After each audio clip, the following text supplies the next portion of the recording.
listening to Into the Arena, a Hunger Games podcast sparking the fandom one episode at a time, with your hosts, Holly and Emily. Special thanks for music by Sam Cushion.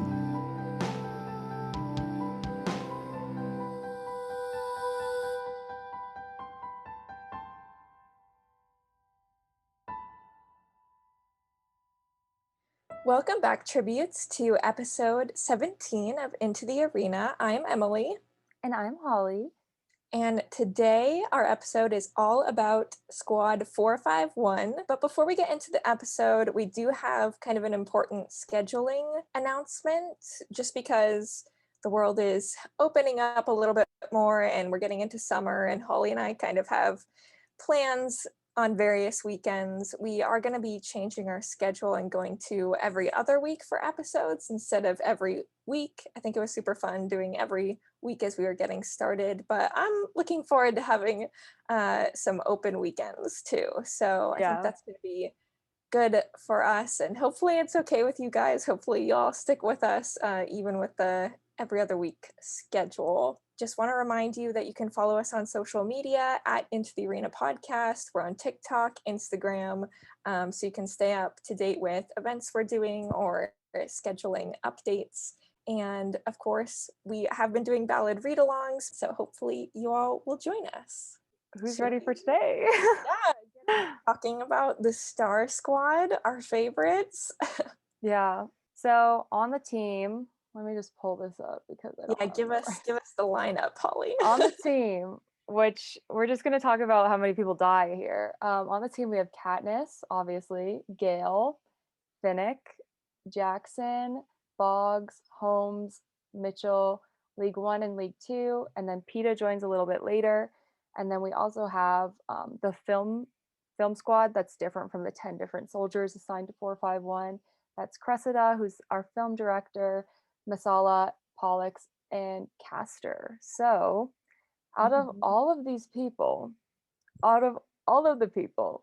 we have Katniss, Gale, Peeta, Cressida, and Pollux who make it out. So it's 5 out of the 14 that we have. We were like planning this episode. I think last night I had texted Holly a picture of all the names of the people who are involved in the Star Squad. And it just kind of, it was jarring to me a little bit, because obviously a lot of people die, but it had them listed out and it separated them by the people who are on the camera crew versus who are the actual like military members. And all of the like military side in the Star Squad die except for Katniss, Peeta, and Gale. Yes, which I'm like, I remember, I know it's a book, guys. I know we always talk about the convenience of Suzanne's story writing and plot, but really, we need. I know. Looking at it that way made me kind of like, yeah, Suzanne. Not even just like really a random, like one of the like save one of them at least. Exactly. Not so it's just Katniss, Peeta, Gale. It just proves that the odds are always in Katniss's favor because her two love interests make it out. Yeah, I mean, and I was just rereading parts of Mockingjay, like the last third of the book, basically, yesterday and today, and it's just, I feel like I'm kind of sad now. I know. Because it's awful, like, how they die, and it's just not a fun part of the book to read at all. I think it's interesting because we are fully immersed into the games in the first 2 books, and we're sort of conditioned to accept the violence and the gore and the mutations and everything that the Capitol plans.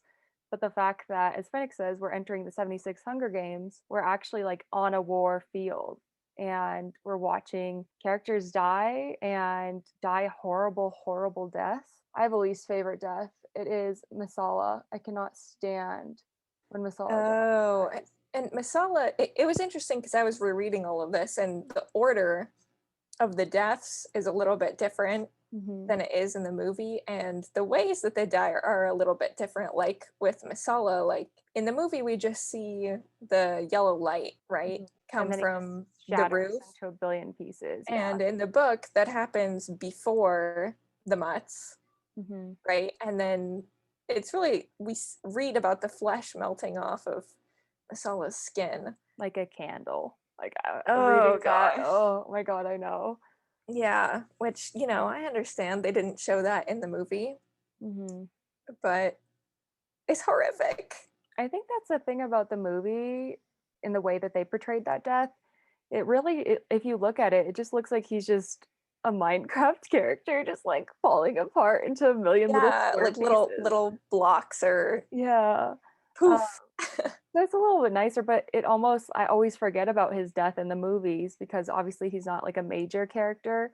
It just happens so fast. It happens right after they escape the Mutts, and you're like Mhm. still getting over Finnick dying. You're like, wait, Yeah, what? yeah, yeah. No, no, it's still very effective, I Hmm. would say, in the movie. And you see Cressida's face too. Yeah, because It's she's like, right no, next we gotta keep going. And it's like, no, no, no, this is happening way too fast. We have to slow down. But to the him. movie can't slow down, and the characters themselves can't slow down. And so I feel like it's pretty much perfectly done, even though Yeah. it's not the same. We don't necessarily need that gruesome scene. Yeah, and I think with it being so fast paced as compared to the arenas that we see Katniss in, the deaths are very much so like scattered out and very more monumental when she encounters them. Whereas the deaths in Mockingjay, especially from Squad 451 members, are just like this. They just happen. And it's Mhm. just another soldier down. And I think it reflects war a lot more accurately than we saw in the games because obviously those are mostly created by the Capitol or the careers, you know what I mean? So just watching people die and just getting over that death in the moment is very much Suzanne's idea of like being in war, which is really fascinating. I feel like a death that stood out to me, and maybe just because it was different again from the movie and kind of the order of how things play out, is League Two. Hmm. That's the first person on the squad to die. They're expecting the pod to have one thing inside, and then it ends up being something totally different. Like they thought it was going to be gnats, like evil gnats. Hmm. I think Which I'm is bad remembering enough. this right. But so they were prepared for that, and then it ends up being like metal darts, I think, that like spray out everywhere. And one finds League Two's brain. Mm-hmm. And I think that's just it's just a jarring thing. It's like, wait, somebody's already gone and we didn't expect it, especially Hmm. because they're the Star Squad, right? And yeah, we know it's still dangerous, but it's not supposed to be as dangerous. Yeah, like you said, it's different from the movie. Whereas, was it League Two who dies after Boggs dies? And then one of them stays Yeah, behind. one of them hurts their foot, Mhm. right? And then, like, I love how I can't even tell them apart in the movie. So it's Yeah. successful. And then they both end up dying in the building, which I mean, I like that too because they like, stick with each other. And then it's just really sad. Because they're sisters. I know I'm like, "Mhm, I love it. It makes me so sad. But Yeah. the hardest death for me, obviously besides Finnick, everyone knows Finnick is the worst death. I just pretend that he's alive in my head. He's not dead. Is Boggs' death. Oh my gosh. And the chaos that Mhm. comes after his death. But Finnick's death is like the worst in terms of a character that you love so much, but Hmm. just in like the chaos and like the visceral like moments, like I feel like Boggs' death is really emotional because we get more time too, not much, but and Yeah. they're Katniss and Boggs are interacting Hmm. while he's dying, right? And I So mean, his last words are essentially just pushing everything, all the responsibility and trust onto Katniss and telling Katniss, don't trust them. Don't trust Coin. You mhm. have to do your own thing. And so I think in that moment, we're so confused because we're still learning in the books and in the movie who Boggs is and what he wants for Katniss. It's a little more clear in the movies, I think, at that point. But in the book, it's kind of like, whoa, he's giving Katniss control of the Hollow, and then he's dead. And just like that, the 17-year-old girl is in charge again. So here we go. All this responsibility placed onto her shoulders. Which really I feel like it's like the first time she's put in charge Yeah, fully that's a good of point. anything because she kind of has thoughts to herself like, okay, now I got to lead these people. like what do I do? They're all looking to me. And it's like she's led smaller things like in the arena, like her and Rue, I guess, like she was sort of leading that, but like just a whole group of people. Hmm. I don't think there's been a moment in the books where she's like truly had to lead. One of my favorite parts from Mockingjay Part 2 in particular is when they get to Tigress's basement or whatever, and it's Katniss telling them like it's all my fault and just coming clean that she didn't know what she was doing the whole time. She had this whole plan. Her and Gale had this whole plan to take down Snow, and it was completely different from what they were told to be doing. The deaths are on her hands because she was in charge. She lied to everyone, and yet everyone still knew. They're like, obviously, we knew that you were lying. We knew what you were up to, but Hmm. it comes down to we trusted what you had to do. And I think it proves Katniss, people do trust her and they could see her in a leading position that she doesn't even see herself in. Yeah, no, that's a great point. I mean, I love seeing the Star Squad together, and as horrible as it is and what unfolds, like it's great seeing people just sticking together as a group and working together and like you said, trusting Katniss so much and trusting each other and just being like there for each other. There's the part that's not in the movie, which I kind of like wish was, it's just a couple lines, but when the Mutts are coming and they're underground, Katniss is like, she's saying they're after me, like we should split up, like leave me behind. Especially Jackson is like, no, like we're your guards, and Cressida's like, and we're your crew. And then Gale, of course, is like, yeah, I'm not leaving you. Yeah, of course. Gale and Peeta are just going to be like, with you always. But no, they're sticking together and they're gonna have each other's backs like to the end. And Hmm. it's beautiful. I love it. I love the Star Squad. Who I want to say almost like besides Boggs, because if I had to pick someone, and besides Finnick, because Finnick Hmm. doesn't count, but like after Finnick and Boggs, like who is your a character that stands out to you from the group? I think Pollux always stood out to me and his relationship to Castor. I mean, they're brothers, but just the fact that Pollux is an Avox and he's unable to communicate, but the whole backstory between I get them mixed up, so that's why I'm looking at who's who, but at Castor paying to get his brother out of what is it called, the underground tunnels, because Mm-hmm. he didn't see the sun for years. I just love how we're seeing this theme of sibling relationships, like we see it with League One and League Two, Katniss and Prim. We see what's not what's not a good sibling relationship with Peeta and his brothers, and then we see Pollux and Castor, how they stay together through everything and they're able to still communicate and show that like undying love for one another. And so it's so sad for me when Pollux reacts to his brother's death. I'm like, stop, no. Yeah. My heart. Rip Cashmere and Gloss. Yeah. Oh, yeah. That's another one. But like, we don't care about them because they're No. capital. So they're pretty much capital. But yeah, what about you? Now I'm just thinking about Pollux, like, and how brave it is that he goes down there despite like Uh, having been stuck there before and like having the intel to be able to help them and just make it through that. Ugh, Pollux. the PTSD. Yeah. Hmm. I really like Jackson, to be Oh, I honest, really don't like Jackson. I was but I glad she feel like died. wait, why don't you like Jackson? I think, well, I just think that she's anti-Katniss in terms of like she wants control and she thinks that like she's in charge, which I understand because she's definitely trained for it her whole life. I don't know, like I just I like let think Katniss she's do her less. I thing. don't think she's anti Katniss. I think she's just pro hierarchy and Yeah, authority but I and don't like that for her. structure. So yeah, see, I relate to that a lot. So I'm Hmm. like, oh, if I was on this squad like Jackson, like that's the person that I want to follow. Hmm. But ultimately, I think she puts a lot of faith and trust in people, right? And like she trusted Boggs. So I mean, there's got to be something good about her if she trusted Boggs. Yeah, it was a And hierarchy thing. well, That's what she yeah, trusted. but I think she was able to set that aside because she trusted Boggs so much.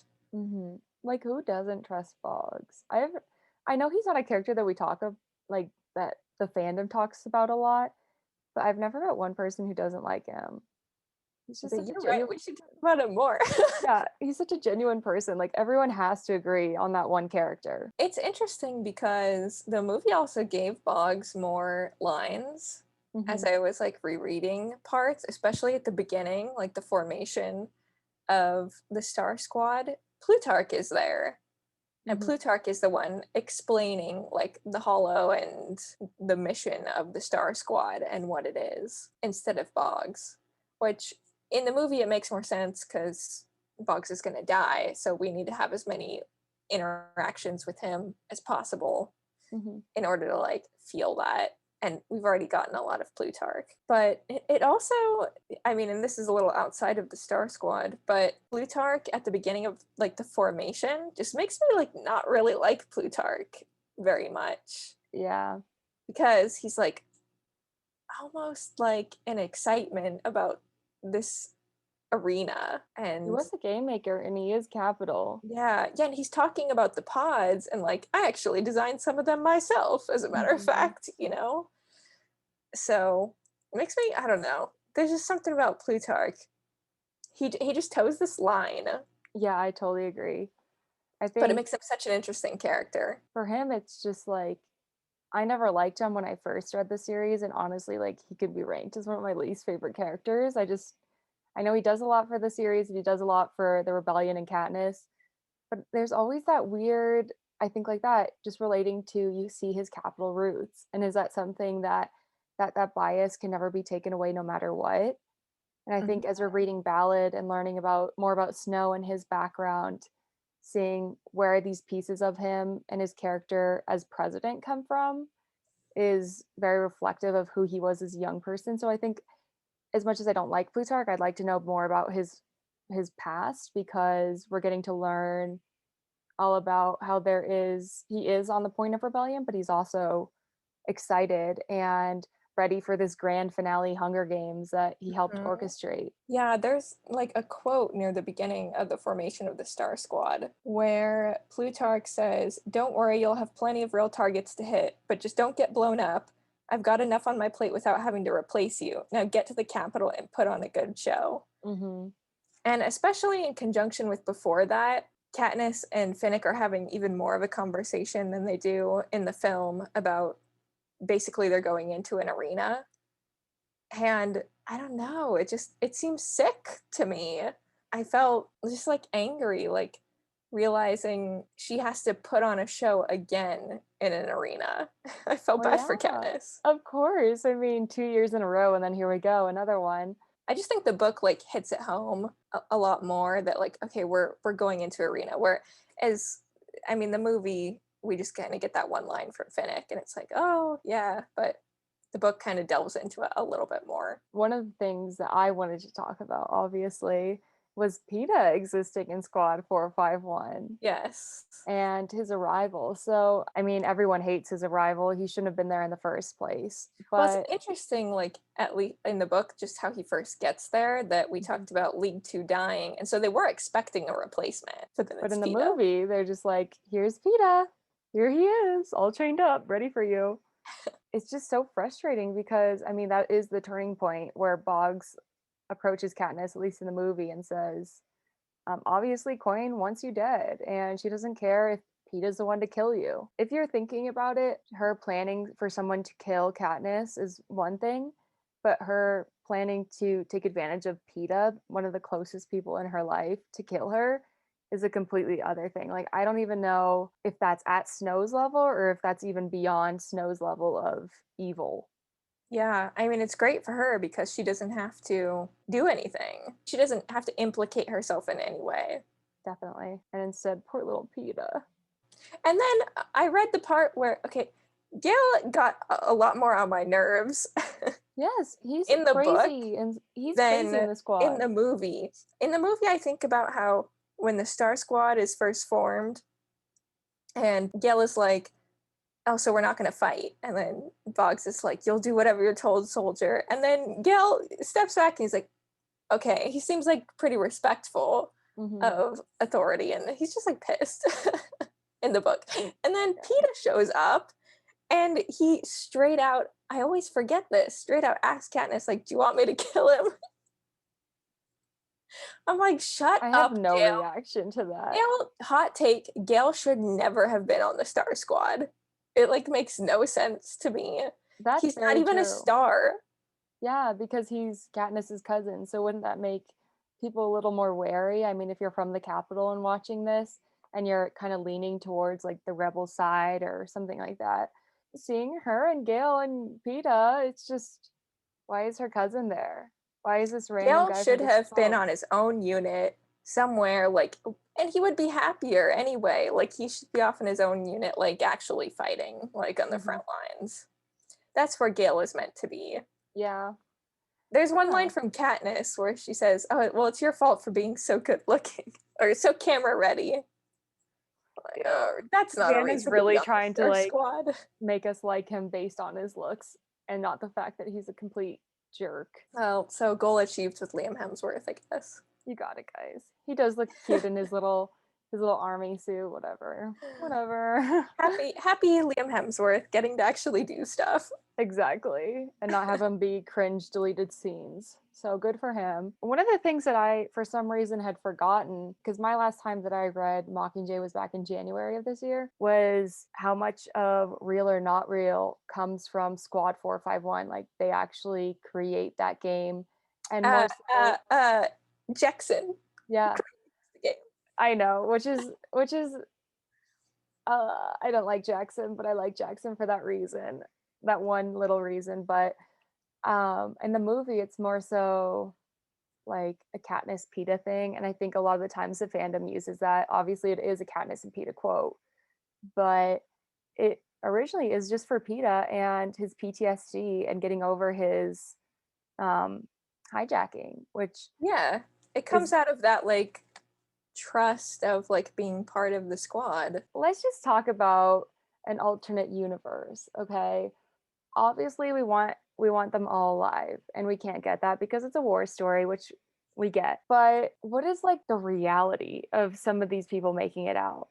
Like, do you see anyone somehow surviving any of the deaths? I mean, if Boggs just didn't step in the wrong spot. I know that's the thing, like all these things are so little, or like League Two, or Also, like, think about another reason I love Jackson. Like, League One and Jackson just decide to stay behind and like hold off the mutts yeah. so that the rest of them can get out. See, and it's not like that in the movie. In the movie, they're just like the No, last ones out, and then the lizard mutts jump on them. no, they are like there for each other. They have each other's backs, Hmm. and I love it. Which I mean is interesting because it's something I think it's important to note that this is what they're trained to do. Everyone except for Katniss and Peeta and Gale, who are still children technically, have been trained in their military to defend and likely die for what they're fighting for. Whereas Katniss, that is something that she just chooses to do or a reaction she has. But you definitely see that maturity and professionalism, I guess you could call it, in the ways that these people go down dying for this cause. Hmm. I mean, is there someone that you could see as having made it? Like, okay, part of me thinks everyone has the controversial talk. I know I'm like more movie talk, but that's because I haven't read the book in like a few months. But Finnick could have survived. Finnick easily could have In the survived. movie? Yeah, in Yeah, the movie, he could have survived. 100%. And everyone's been like taking that point so seriously recently, like on all the Hunger Games accounts, like hot It's takes. almost And like Titanic door level yeah, that of is so true. Titanic Door. like it could have happened. He could have made Yes. it. Like, like Rose could have just gotten Jack on the door, and Hmm. same like Katniss, Gale. Like, why didn't you shoot? You had weapons. Like, Yeah.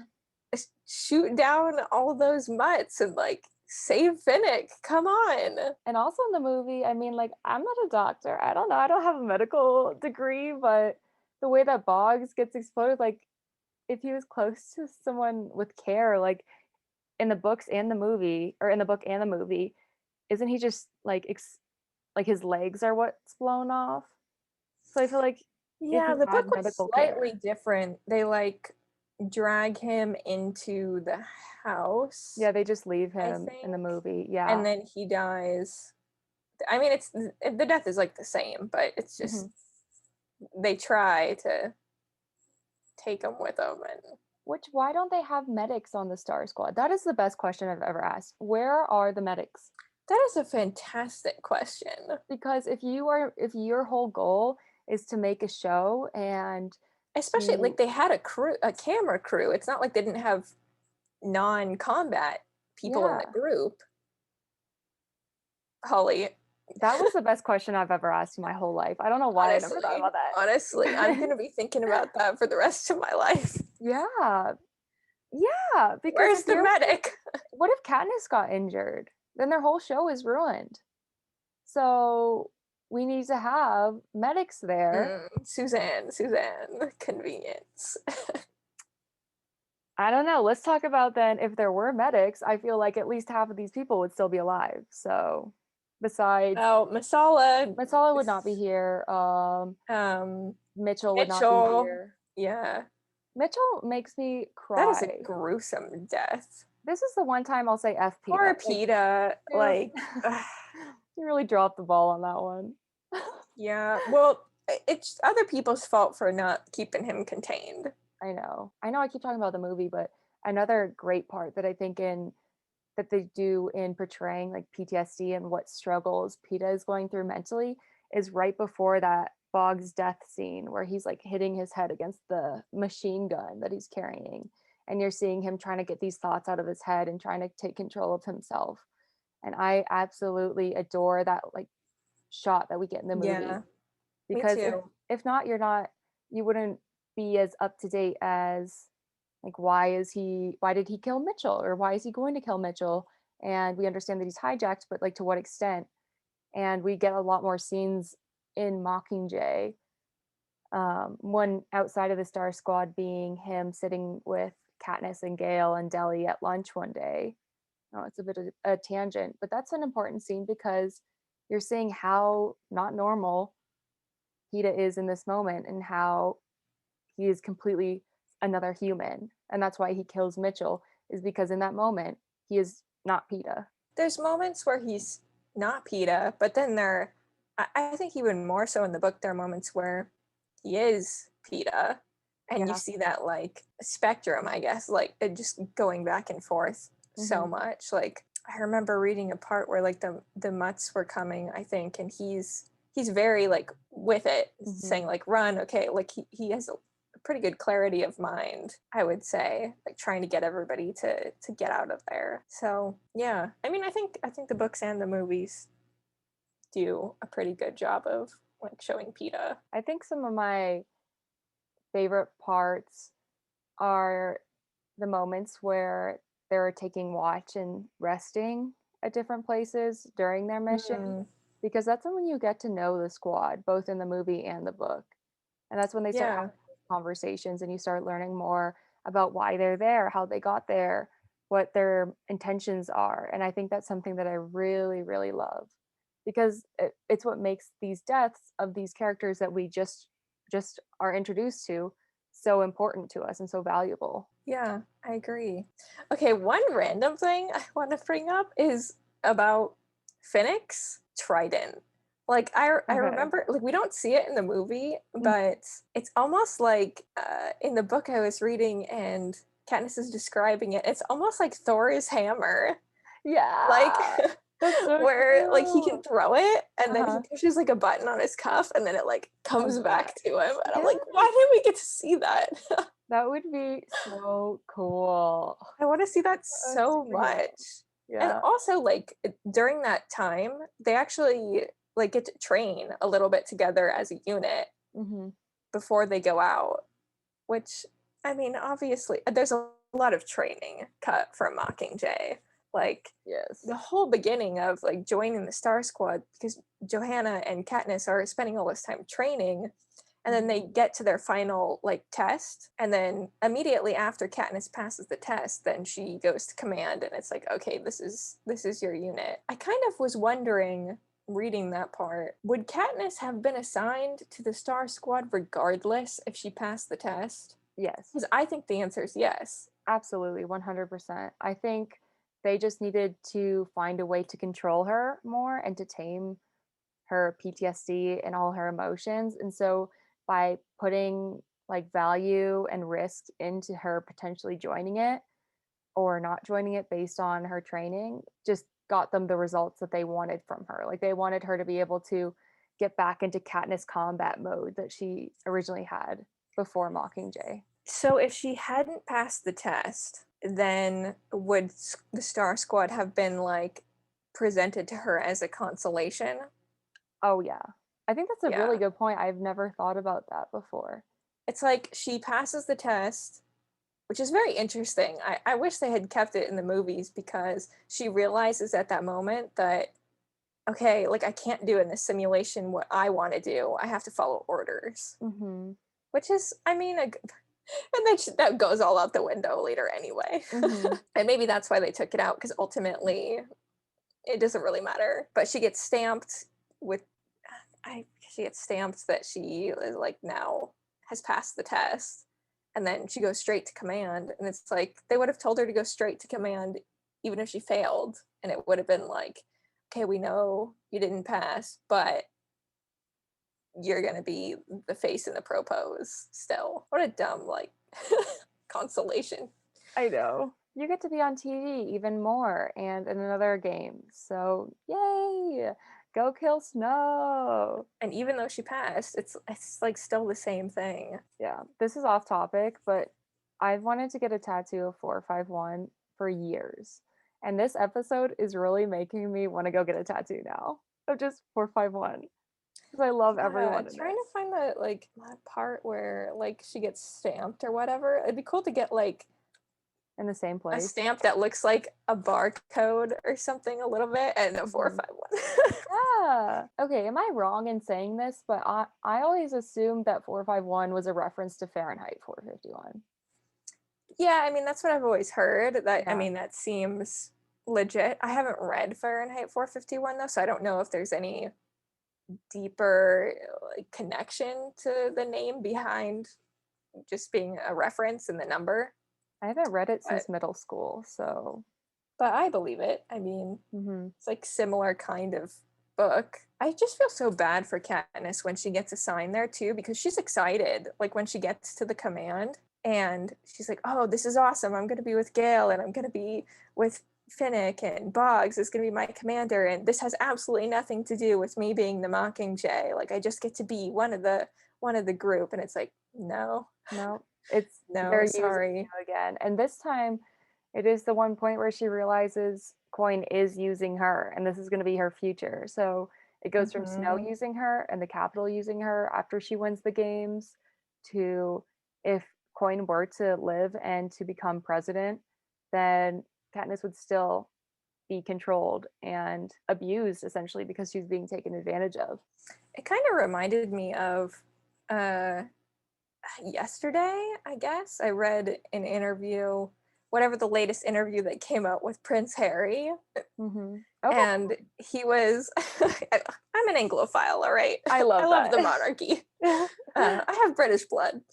And he was talking about in an interview how the happiest time in his life was when he was in the military, and he was in Afghanistan, and he wasn't Prince Harry anymore. He was just, one of the team. That's I was like, oh, that interesting. reminds me so much of. Then I just read this passage about Katniss, and she was so excited to just be part of the group and have nothing to do with the Mockingjay. It's like, oh, Mhm. what could have been? Yeah. I did not think about it that way. I mean, I guess like we could talk about the question, like, was it all worth it? Like, and was the Star Squad successful? No. Because I don't know.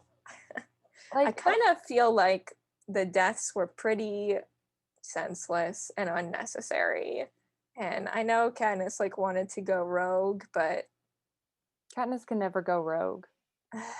She has I too many almost, people counting on her. yeah, I almost think that, but like Boggs told her to, like Boggs trusted her, but ultimately, like she doesn't do what she set out to do. And like she promises Johanna that like she's gonna kill him, and like she Mhm. doesn't do that.